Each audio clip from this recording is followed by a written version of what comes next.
Sarah Martinez adjusted her worn leather jacket as she approached the gate at Denver International Airport. The fluorescent lights cast harsh shadows across her face, highlighting the thin scar that ran from her left temple to her jawline.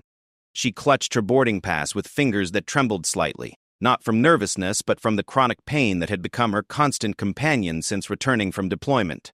The ticket in her hand read First Class, Seat 2A. It had been a gift from her younger brother Miguel, who had saved up for months, working double shifts at the auto shop. "You deserve this, Hermana," he had said, pressing the upgraded ticket into her hands. "After everything you've been through, you deserve to fly home in comfort." Sarah had protested, of course. She wasn't used to luxury, wasn't comfortable with special treatment. But Miguel had insisted, his dark eyes pleading. He knew about the nightmares, the flashbacks, the way she sometimes woke up screaming in the middle of the night.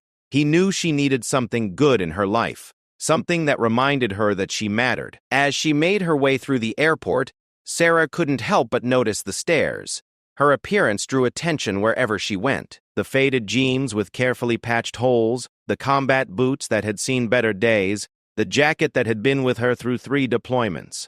Her black hair was pulled back in a simple ponytail, and she wore no makeup to cover the scar or the dark circles under her eyes. To most people, she looked like trouble. They saw the tattoos peeking out from under her sleeves, the way she walked with a slight limp, the guarded expression in her brown eyes. They didn't see the Navy SEAL trident tattooed between her shoulder blades, hidden beneath her jacket. They didn't know about the Medal of Valor gathering dust in a box at home, or the lives she had saved during her service. The boarding announcement crackled over the intercom, and Sarah joined the line of first-class passengers. She felt out of place among the business suits and designer luggage, but she held her head high. She had earned her place on that plane, even if no one else could see it. The flight attendant at the gate, a blonde woman named Jennifer according to her name tag, looked Sarah up and down with barely concealed disdain. Her smile was plastic as she examined the boarding pass, her blue eyes narrowing as she took in Sarah's appearance. "Ma'am, I think there might be some mistake with your ticket," Jennifer said, her voice sickeningly sweet. "This is for first class, but perhaps you meant to purchase an economy seat?" Sarah's jaw tightened. "There's no mistake. That's my seat." Jennifer's smile faltered slightly. She looked at the boarding pass again, then at Sarah, clearly struggling to reconcile the two. "Well, if you're sure," she said, her tone suggesting she very much doubted the validity of the ticket. Sarah said nothing, simply took her boarding pass back and walked down the jetway. She could feel Jennifer's eyes boring into her back, could almost hear the woman's thoughts. She had dealt with this kind of prejudice before, from people who looked at her and saw only what they expected to see. The aircraft was a Boeing 777, spacious and modern. The first-class cabin was a world unto itself, with wide leather seats that could recline into beds, personal entertainment systems, and enough legroom for someone twice Sarah's height. She found her seat and settled in, trying to ignore the curious glances from other passengers. The man across the aisle, wearing an expensive suit and gold watch, looked at her with obvious disapproval. Behind her, she could hear a woman whispering to her companion about the kind of people they let on planes these days. Sarah kept her expression neutral, but her hands clenched into fists in her lap. She closed her eyes and tried to center herself, using the breathing techniques her therapist had taught her. In for 4 counts, hold for 4, out for 4. The exercise usually helped calm her anxiety, but today it wasn't working. The whispers continued, growing bolder as more passengers noticed her presence in the premium cabin. A few minutes later, Jennifer appeared at her seat, flanked by another flight attendant and a man in a pilot's uniform. Sarah recognized him as the co-pilot from his shoulder insignia. Jennifer's expression was triumphant, as if she had just solved a great mystery. "Ma'am, we're going to need you to come with us," Jennifer said, her voice loud enough for nearby passengers to hear. "There seems to be an issue with your ticket that we need to sort out." Sarah's heart began to race, but not from fear. The familiar surge of adrenaline that had kept her alive in combat situations flooded her system. "What kind of issue?" she asked, her voice steady despite the anger building inside her. "Well," Jennifer said, glancing around at the watching passengers, "we need to verify that this ticket was purchased legitimately. Given the circumstances, we think it's best if you take a seat in the back of the plane while we sort this out." The co-pilot looked uncomfortable but said nothing. Sarah could see the doubt in his eyes, could tell he wasn't entirely on board with this confrontation. But he was outnumbered, and Jennifer seemed determined to make her point. "The circumstances?" Sarah repeated, her voice dangerously quiet. Jennifer's cheeks flushed pink. "You know what I mean. This is first class. These seats cost more than most people make in a month. I'm sure you understand." The cabin had gone silent now. All conversations stopped, as passengers turned to watch the drama unfold. Sarah could feel their eyes on her, could sense their judgment. Some looked sympathetic, but most seemed to agree with Jennifer's assessment. Sarah stood slowly, her movements deliberate and controlled. She had learned long ago how to project calm in the face of hostility. "Are you refusing to let me sit in the seat I paid for?" "We're not refusing anything," the co-pilot interjected quickly. "We just want to verify."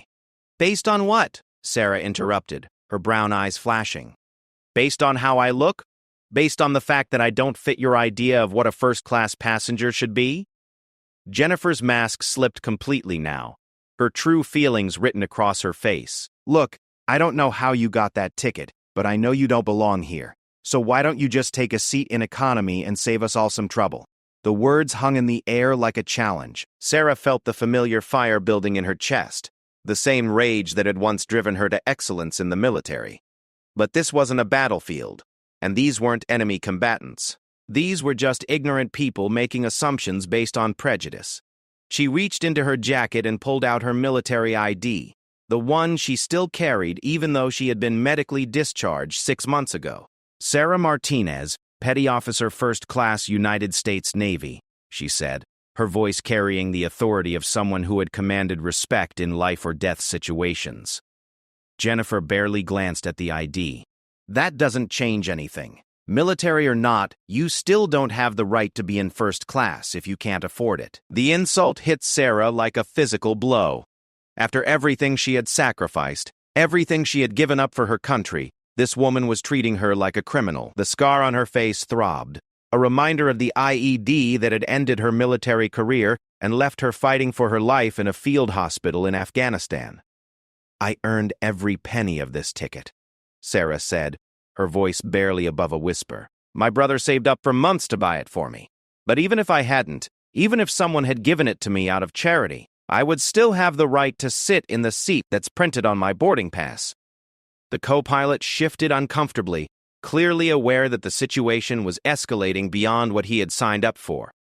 But Jennifer seemed determined to push forward. Her authority challenged in front of a cabin full of passengers. "Ma'am, I'm going to have to ask you to gather your belongings and move to the back of the aircraft," she said, her voice firm. "If you refuse, we'll have to call security."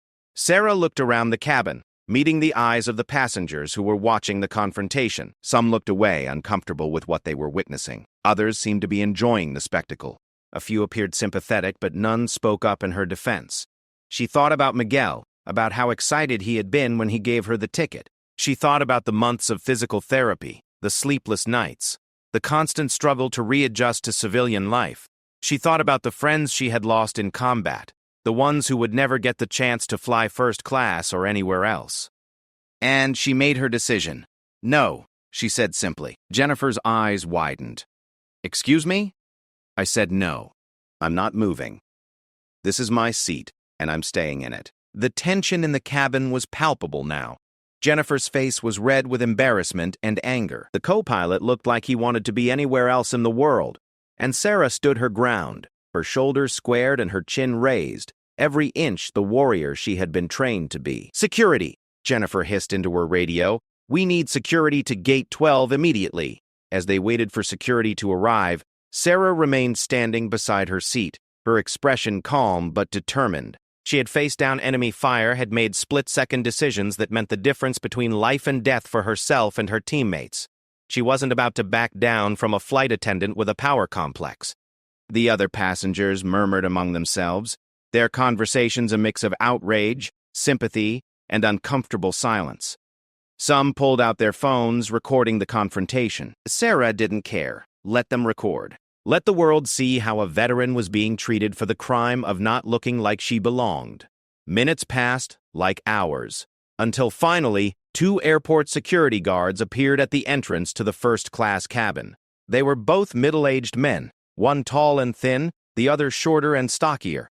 Both looked skeptical as Jennifer quickly explained the situation, painting Sarah as a troublemaker who was refusing to cooperate. "Ma'am, we're going to need you to come with us," the taller guard said, his tone professional but firm.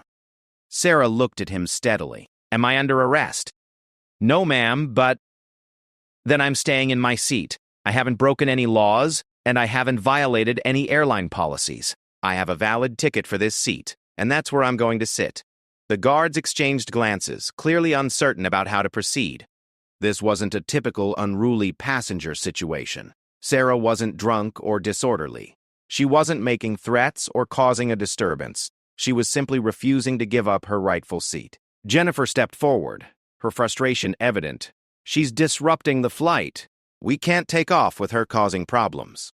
"What problems?" Sarah asked. "I'm standing here peacefully.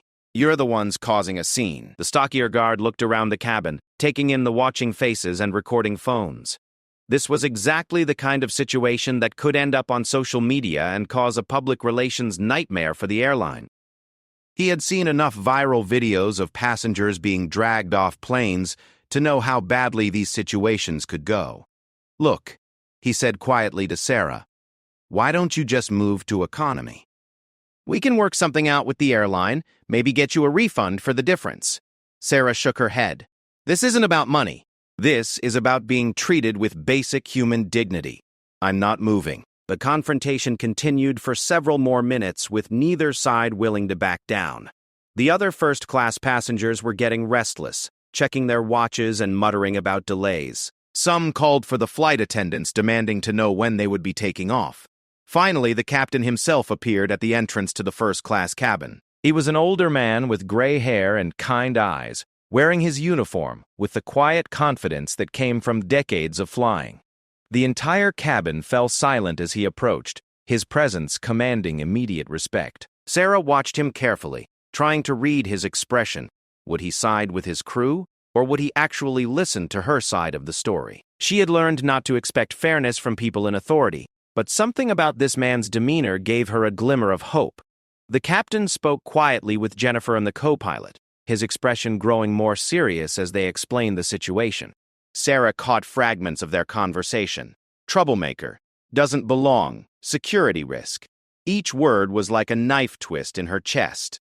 When they finished speaking, the captain turned to face Sarah. His gray eyes were unreadable as he took in her appearance, from her worn jacket to her scarred face to her defiant posture. For a moment, the cabin was silent except for the hum of the aircraft systems. "Ma'am," he said finally, his voice carrying the authority of someone who had spent his career making difficult decisions, "I'm going to have to ask you to step off the aircraft."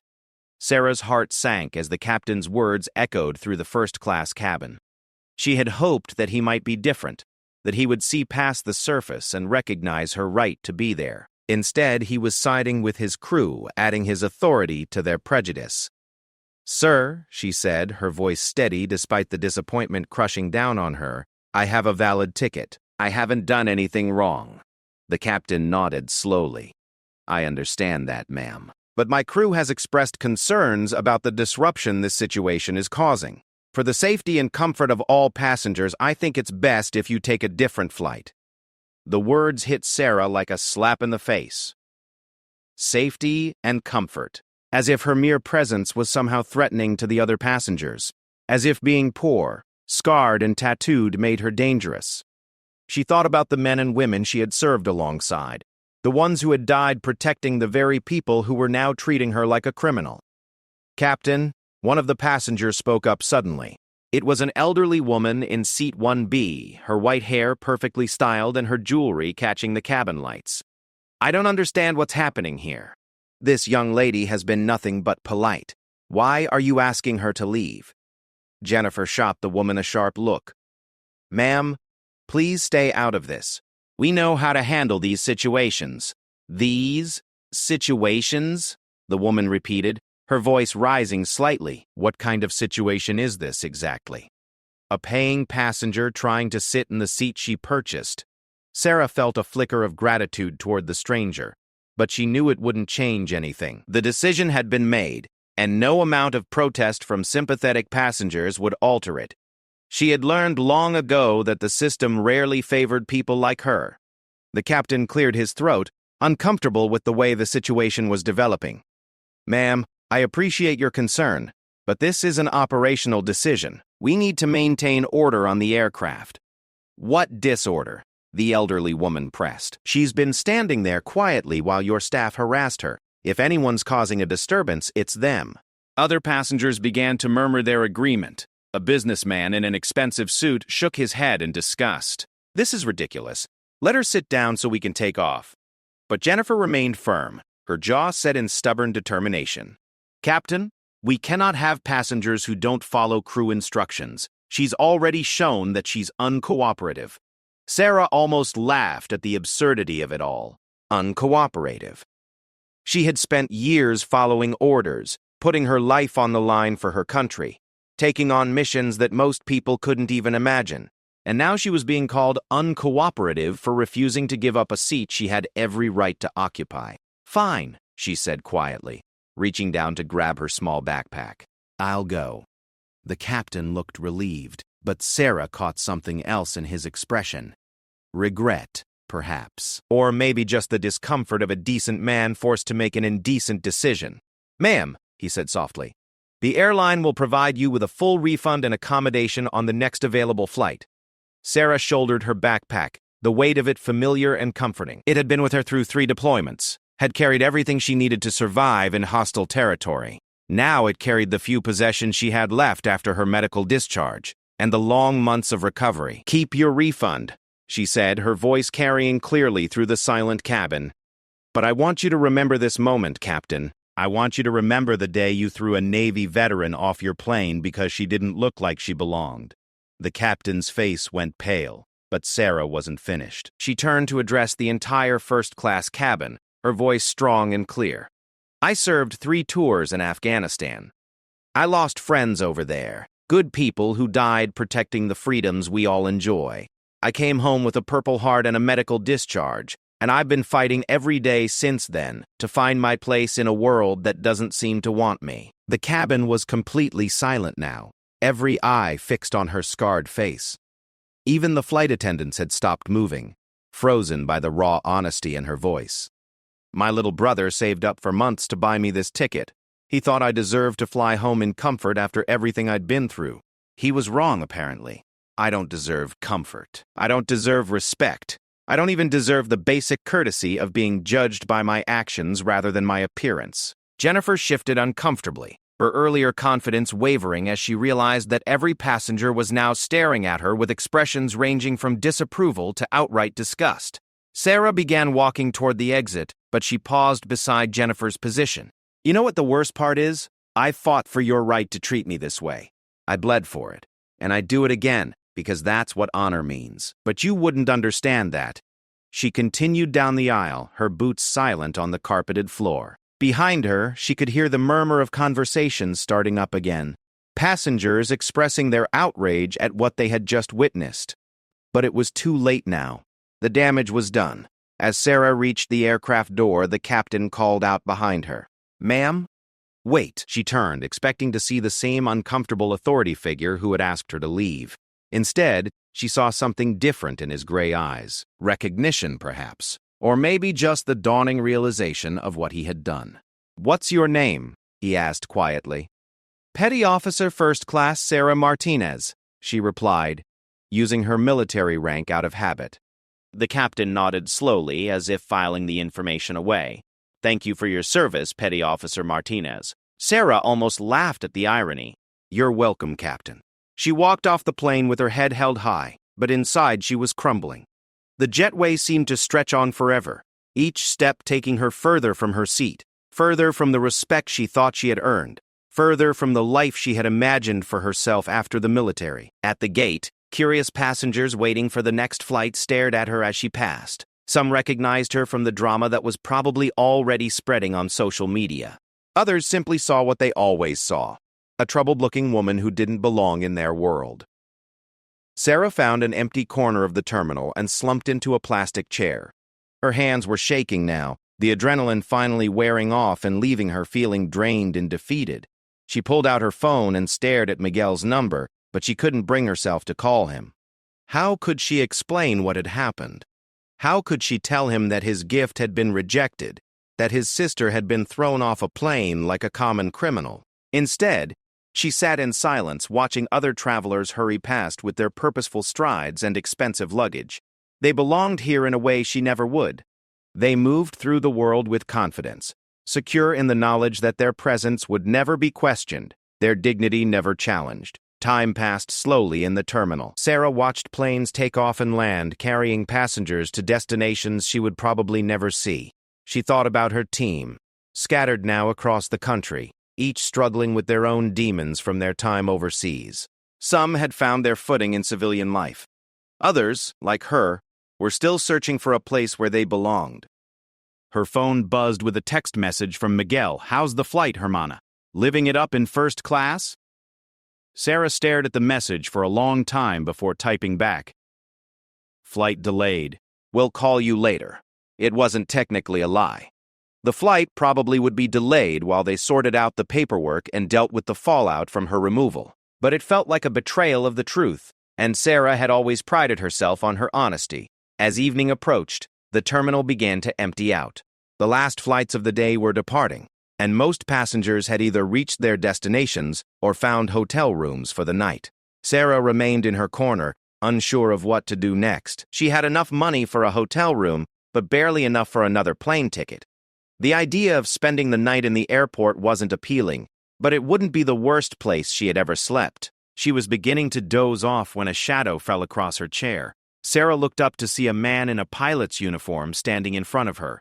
It wasn't the captain from her original flight, but an older man with kind eyes and silver hair. His uniform bore the insignia of a senior captain, someone with decades of experience in the cockpit. "Excuse me," he said politely. "Are you Sarah Martinez?" Sarah tensed, wondering if security had sent someone to escort her out of the terminal. "Yes," she replied cautiously. The pilot smiled and extended his hand. "Captain James Morrison, I heard about what happened to you today, and I wanted to apologize on behalf of the entire airline industry." Sarah shook his hand, confused by his friendly demeanor. "I don't understand." Captain Morrison sat down in the chair next to her, his expression serious but compassionate. Word travels fast among airline crews. "What happened to you today was wrong, and everyone knows it. You were treated with disrespect and discrimination, and that's not acceptable." "It doesn't matter now," Sarah said quietly. "I'm stuck here overnight, and I'll have to find another way home tomorrow." "Actually," Captain Morrison said with a smile, "that's why I'm here. I'm flying to Los Angeles in an hour, and I have an empty seat in first class. It's yours if you want it." Sarah stared at him in disbelief. "Why would you do that?" Captain Morrison's expression grew thoughtful. "Because 30 years ago, I was a young soldier coming home from Vietnam. I was treated badly by people who didn't understand what I had been through, what I had sacrificed. I swore that if I ever had the chance to make things right for another veteran, I would take it." Tears pricked at Sarah's eyes, the first show of emotion she had allowed herself since the incident on the plane. "I don't know what to say." "Say yes," Captain Morrison replied. "Let me show you that not everyone in this industry has forgotten what honor and respect mean." Sarah looked at him carefully, searching his face for any sign of pity or condescension. She found neither. Instead, she saw genuine respect and understanding, the recognition of one warrior by another. "Yes," she said quietly. "Thank you." Captain Morrison stood and gestured toward the gate where his aircraft was preparing for departure. "Shall we go? I think it's time you had the flight you deserve." As they walked toward the gate together, Sarah felt something she hadn't experienced in months. Hope. Maybe there were still decent people in the world, people who understood that true value couldn't be measured by appearance or wealth. Maybe her fight wasn't over, after all. The gate agent, a young man with a professional demeanor, looked up as they approached. "Captain Morrison, is this our additional passenger?" "Yes," Captain Morrison replied firmly. Miss Martinez will be traveling with us in first class tonight. The gate agent processed her boarding pass without question, his manner respectful and efficient. As Sarah walked down the jetway toward her second flight of the day, she felt the weight of the earlier humiliation beginning to lift from her shoulders. This time would be different. This time, she would fly home with the dignity she had earned through her service and sacrifice. And maybe, just maybe, she would begin to believe again that she had a place in this world after all. Sarah settled into the first-class seat on Captain Morrison's aircraft, still hardly believing that this was happening. The cabin was similar to the previous plane, but the atmosphere was completely different. The flight attendants greeted her warmly, and the other passengers barely glanced up from their books and tablets as she took her place. Captain Morrison had walked her personally to her seat before heading to the cockpit. As he passed, he had placed a gentle hand on her shoulder and said, "Welcome aboard, Petty Officer Martinez. We're honored to have you flying with us tonight." Those words had nearly broken her composure. After hours of being treated like an unwelcome intruder, the simple acknowledgement of her service felt like a lifeline thrown to a drowning person. Now, as the plane pushed back from the gate and began its taxi to the runway, Sarah allowed herself to truly relax for the first time all day. She closed her eyes and let the familiar sounds of the aircraft wash over her. In some ways, it reminded her of the transport planes she had flown on during her deployments, carrying her and her teammates to and from missions that would change their lives forever. The flight attendant, a middle-aged woman named Carol, approached her seat with a warm smile. "Can I get you anything before takeoff? Perhaps something to drink?" "Just water, please," Sarah replied, still not quite trusting this sudden turn of good fortune.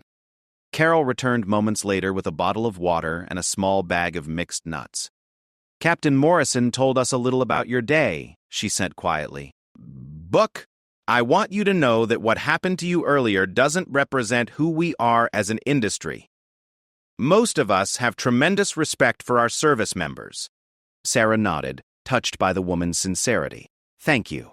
That means more than you know." As the plane took off, climbing steadily into the darkening sky, Sarah found herself thinking about the journey that had brought her to this moment. It seemed like a lifetime ago that she had been a fresh-faced recruit, eager to prove herself in the Navy's most elite unit. She had been one of only a handful of women to make it through the grueling selection process, and she had carried that achievement like a badge of honor.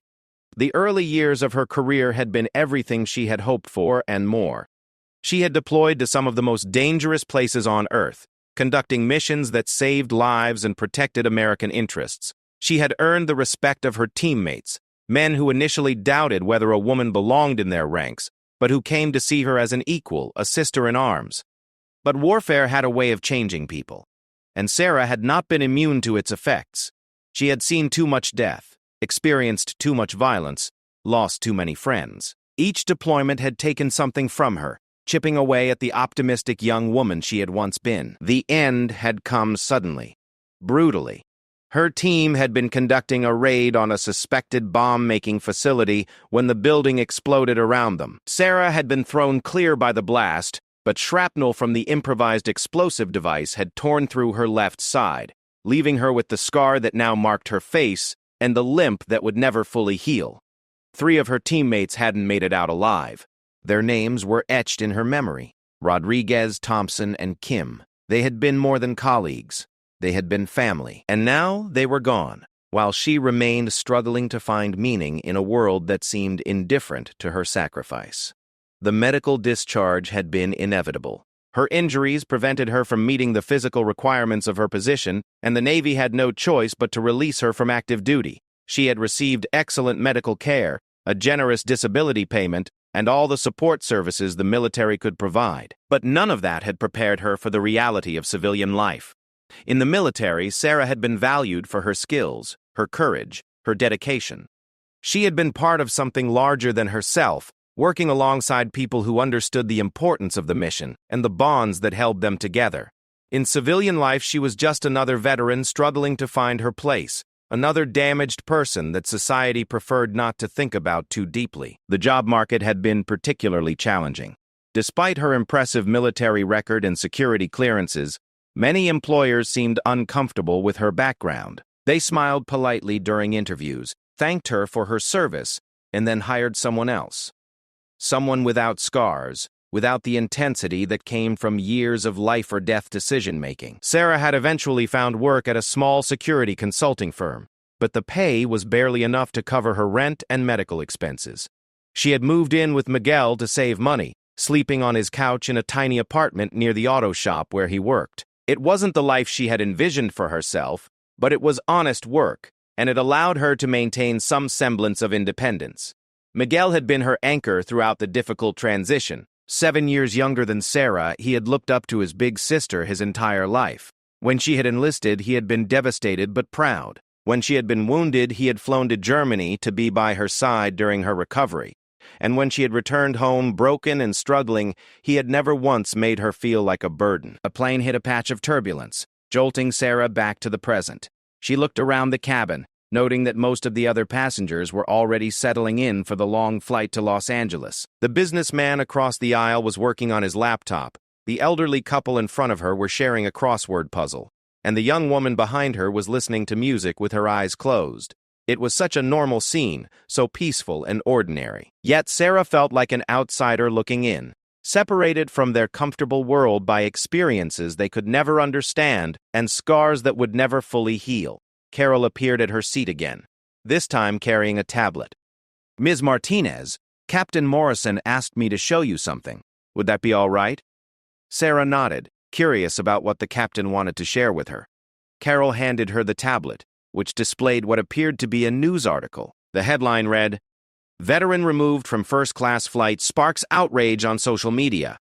Sarah's heart sank as she began to read the article. Someone on her original flight had recorded the confrontation and posted it online. The video had already been viewed hundreds of thousands of times, with comments ranging from supportive to hostile. The airline was facing a significant public relations crisis, with veterans groups and civil rights organizations demanding accountability. "I'm sorry you have to see this," Carol said gently, "but Captain Morrison thought you should know that people are talking about what happened to you. Your story is being heard." Sarah scrolled through the comments, her emotions swinging between gratitude for the support and embarrassment at having her humiliation broadcast to the world. She had never wanted to be the face of discrimination against veterans. She had just wanted to fly home quietly and put the whole experience behind her. One comment in particular caught her attention. It was from a user named Veteran Advocate 47. "This woman served her country with honor and came home wounded in service to all of us. The way she was treated is a disgrace. We need to do better for our veterans." Another comment from Military Mom 2018. Read, "My son deployed twice to Afghanistan. When he came home, he struggled to readjust to civilian life. Stories like this show how much we still need to do to support our returning service members." There were negative comments too, people who questioned whether Sarah was telling the truth about her service, or who suggested that the airline had been justified in their actions. But the overwhelming majority of responses were supportive, with many people sharing their own stories of discrimination and calling for changes in how veterans were treated. Sarah handed the tablet back to Carol, feeling overwhelmed by the unexpected attention. "I never wanted this to become a big story," she said quietly. "Sometimes the stories we don't want to tell are the ones that need to be heard most," Carol replied. "Captain Morrison has been flying for 35 years, and he's seen a lot of changes in how people treat military personnel. He says that moments like this, painful as they are, can be catalysts for something better." The plane continued its journey westward, chasing the setting sun across the American landscape. Sarah found herself thinking about the broader implications of what had happened to her. She wasn't the first veteran to face discrimination, and she wouldn't be the last. But maybe her experience could help prevent others from going through the same humiliation.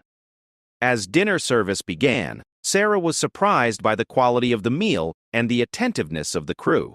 It was clear that Captain Morrison had briefed his staff about their special passenger, but their kindness felt genuine rather than forced. They treated her with the same respect they showed all their first-class passengers, without making her feel like an object of pity. During the meal, the businessman across the aisle struck up a conversation. His name was Robert Chen, and he was a technology executive traveling to Los Angeles for a conference. When he learned about Sarah's background, His demeanor shifted from polite small talk to genuine interest.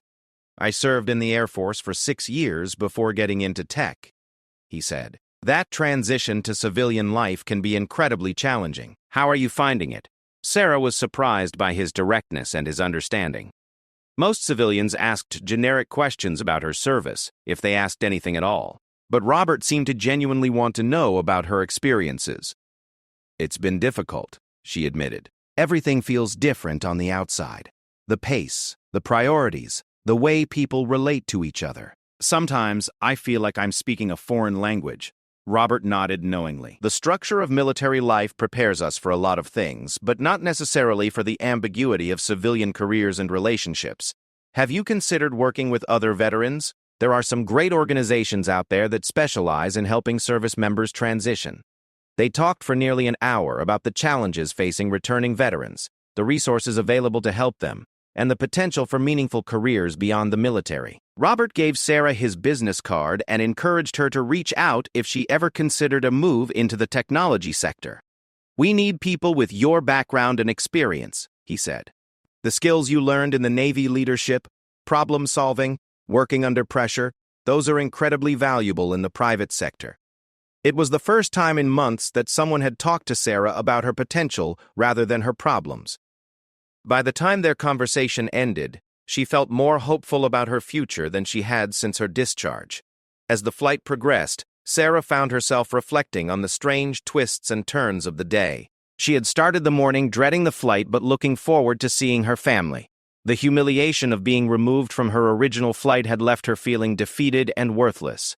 But now, surrounded by kind people who valued her service and treated her with dignity, she was beginning to see new possibilities for herself.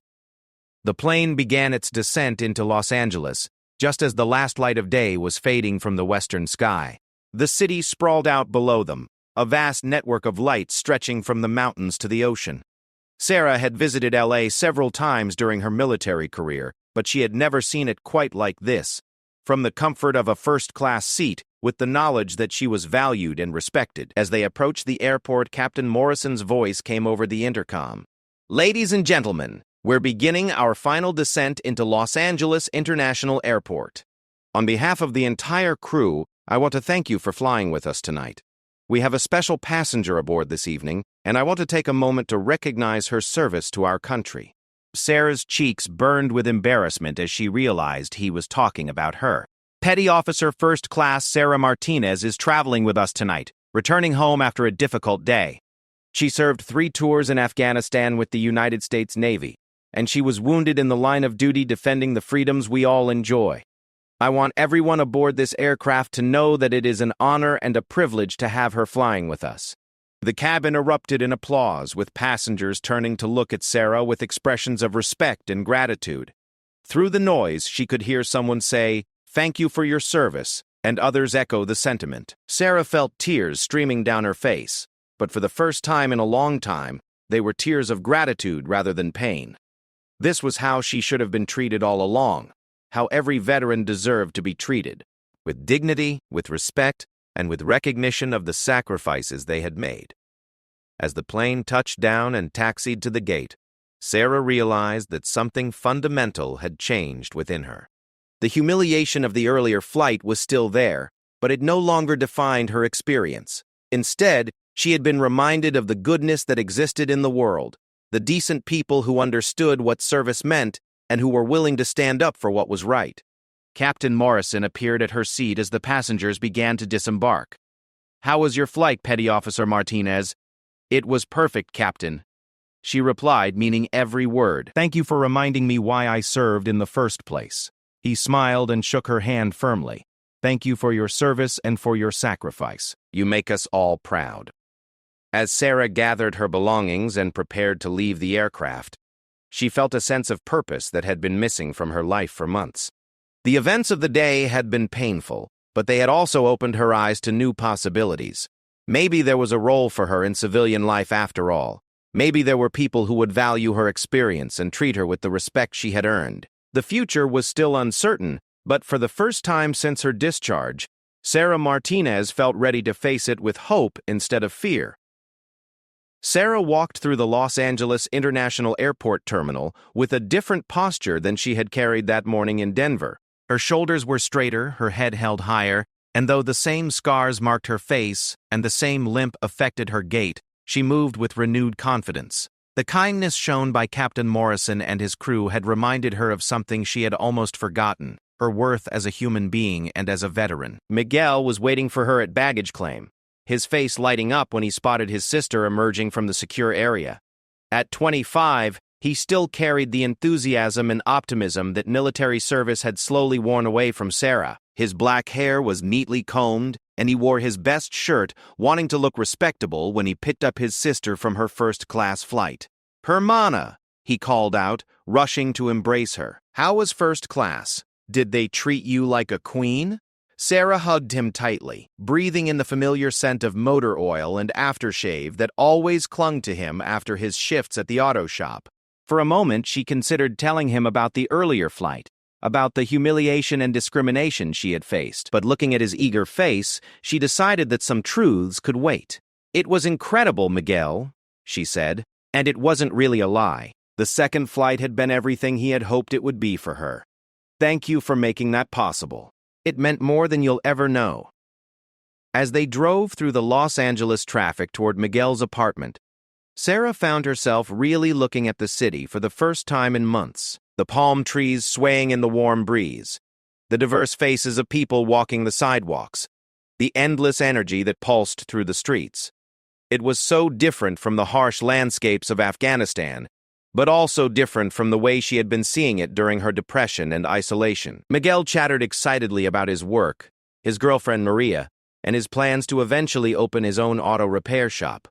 He had always been a dreamer, full of schemes and aspirations that somehow seemed achievable when he talked about them. Listening to him now, Sarah realized how much she had missed during the dark months when she had withdrawn into herself. "Oh, I almost forgot," Miguel said as they pulled into the parking lot of his apartment complex. "Maria made your favorite dinner, enchiladas verdes, just like Mama used to make." Everything else had tended to them from the mention of their mother, who had passed away 3 years earlier from cancer. Rosa Martinez had been the heart of their small family, working 2 jobs to support her children after their father had left when Sarah was 12. She had been so proud when Sarah graduated from basic training, and devastated when she learned her daughter had been wounded in combat. "I wish Mama could see you now," Miguel said softly, as if reading her thoughts. "She always said you were the strongest person she knew. She'd be so proud of how you're fighting to get your life back." The apartment was small but comfortable, filled with the warmth that Miguel and Maria had created together. Maria greeted Sarah with a hug and immediately began fussing over her, insisting she sit down while dinner was finished. The young woman had been intimidated by Sarah's military background when they first met, but had gradually come to see her as the sister she had never had. Over dinner, Sarah found herself sharing more than she had in months. She told them about Captain Morrison's kindness, about the conversation with Robert Chen, about the feeling of being truly welcomed aboard an aircraft for the first time since her discharge. She carefully omitted the details of the earlier flight, focusing instead on the positive aspects of her day. As they were clearing the dinner dishes, Sarah's phone buzzed with a notification. She glanced at it and saw that she had dozens of messages, friend requests, and comments from the viral video of her confrontation with the flight attendants. Word of her story was continuing to spread across social media, with news outlets picking up the story and veterans organizations weighing in with their support. "Sarah," Maria said hesitantly, "I saw something on the news about a veteran being mistreated on a flight today." They didn't show the person's face clearly, but Sarah looked at Miguel and Maria, seeing the concern in their eyes. She realized that she couldn't protect them from the truth any longer.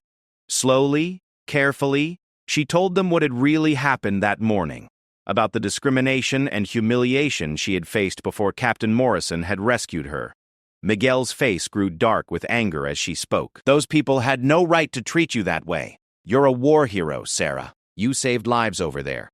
"I'm not a hero, Miguel," Sarah said quietly. "I'm just someone who did her job and came home when others didn't." "That's exactly what a hero would say," Maria interjected, her voice fierce with indignation.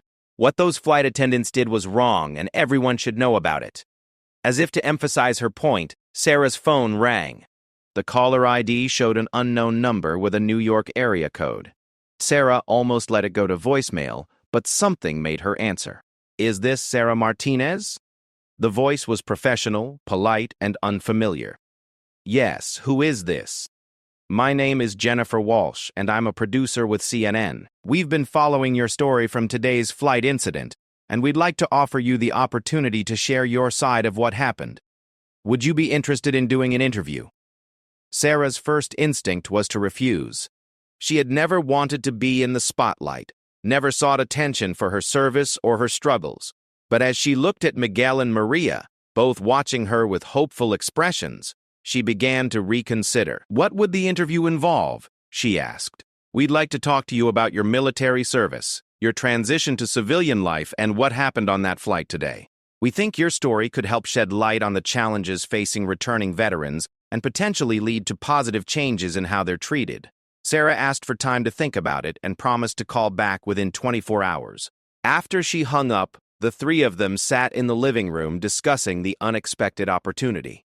"You should do it," Miguel said firmly. "This could help other veterans who are going through the same things you've been dealing with." "I don't know," Sarah replied. "I never wanted to be the poster child for veteran discrimination. I just wanted to get on with my life." "Maybe that's exactly why you should do it," Maria suggested. "Because you're real. Because you're not looking for attention or trying to make money off your service. People will trust you." That night, Sarah lay on the familiar couch in Miguel's living room, staring at the ceiling and thinking about the unexpected turns her life had taken in just one day. The humiliation of the morning felt like it had happened weeks ago, overshadowed by the kindness of strangers and the renewed sense of purpose that was beginning to grow within her. She thought about her fallen teammates, about Rodriguez, who had always made everyone laugh even in the most dangerous situations, about Thompson, who had been planning to propose to his girlfriend when they got home, about Kim, who had been the best sniper Sarah had ever known. They would never have the chance to transition to civilian life, would never struggle with the challenges of finding their place in a world that didn't always understand them. But Sarah was alive, and maybe that meant she had responsibilities beyond just surviving. Maybe her experiences, painful as they had been, could serve a greater purpose. The next morning, Sarah called Jennifer Walsh back and agreed to the interview. It would be conducted via satellite link from a CNN affiliate studio in Los Angeles that afternoon, giving her time to prepare but not enough time to lose her nerve. Miguel took the day off work to be with her, and Maria called in sick from her job at a local bank. They spent the morning helping Sarah choose what to wear and talking through the key points she wanted to make. Sarah decided to wear her dress blue uniform, the same one she had worn when she received her Purple Heart. It felt right to represent her service with dignity and pride. The interview lasted 30 minutes, though it felt much longer to Sarah. Jennifer Walsh was a skilled interviewer who put her at ease while asking probing questions about her military career, her injuries, and the discrimination she had faced. Sarah found herself speaking more candidly than she had expected, talking about the bonds she had formed with her teammates, the pride she had taken in her service, and the difficulties of adjusting to civilian life. When Walsh asked about the flight incident, Sarah chose her words carefully. She didn't want to seem vindictive or to attack the airline unnecessarily. Instead, she focused on the broader issue of how veterans were perceived and treated by society. "The problem isn't just one flight attendant or one airline," Sarah explained. "It's a society that has preconceptions about what veterans look like and how we should behave. We're either seen as heroes to be worshipped from a distance, or as damaged people to be feared and avoided. The reality is that we're just people who served our country and are trying to find our place when we come home." The interview concluded with Walsh asking about Sarah's plans for the future. For the first time in months, Sarah found that she actually had an answer. "I want to help other veterans make the transition to civilian life," she said. "I want to work with organizations that provide support and advocacy for returning service members. My experience yesterday showed me that there are good people out there who understand what we've been through and want to help. I want to be part of that effort." The interview aired that evening as part of a larger segment about veteran affairs. Sarah watched it with Miguel and Maria, cringing at the sound of her own voice, but feeling proud of the message she had conveyed. Almost immediately, her phone began ringing with calls from veterans organizations, advocacy groups, and fellow service members who had seen the interview. One call came from Robert Chen, the businessman she had met on the flight. He had seen the interview and wanted to follow up on their conversation about opportunities in the technology sector. Another came from a nonprofit organization that provided transition services for veterans, offering her a position as a program coordinator. But the call that meant the most came from Captain Morrison. He had seen the interview and wanted to let her know how proud he was of the way she had represented herself and the veteran community. "You showed real courage today, Petty Officer Martinez," he said. "Not just in that interview, but in how you handled a difficult situation with dignity and grace. That's the mark of a true warrior." Over the following weeks, Sarah's story continued to resonate with people across the country. The airline issued a public apology and announced new training programs for their staff on serving military personnel and veterans. The flight attendant who had instigated the incident was suspended pending an investigation. Other airlines followed suit, implementing their own policies to ensure that similar incidents wouldn't occur. Sarah accepted the position with the Veterans Nonprofit Organization, finding purpose in helping other returning service members navigate the challenges of civilian life. She moved out of Miguel's apartment and into her own small place near the organization's offices, finally feeling stable enough to live independently again. The work was challenging but rewarding. Sarah found herself counseling veterans who were struggling with many of the same issues she had faced: employment discrimination, social isolation, difficulty relating to civilians who had no understanding of military culture. She was able to use her own experiences to provide practical advice and emotional support to those who needed it most. 6 months after the flight incident, Sarah received an unexpected invitation. Captain Morrison was retiring after 35 years of flying, and he wanted her to be his guest at the ceremony. The event was held at the airline's headquarters, with hundreds of pilots, flight attendants, and company executives in attendance. When Captain Morrison introduced Sarah to the assembled crowd, he spoke about the profound impact their encounter had had on him and on the entire organization. "Sarah Martinez reminded us all why we do this job," he said. "We're not just moving people from one place to another. We're serving our fellow citizens, including those who have served all of us through their military sacrifice."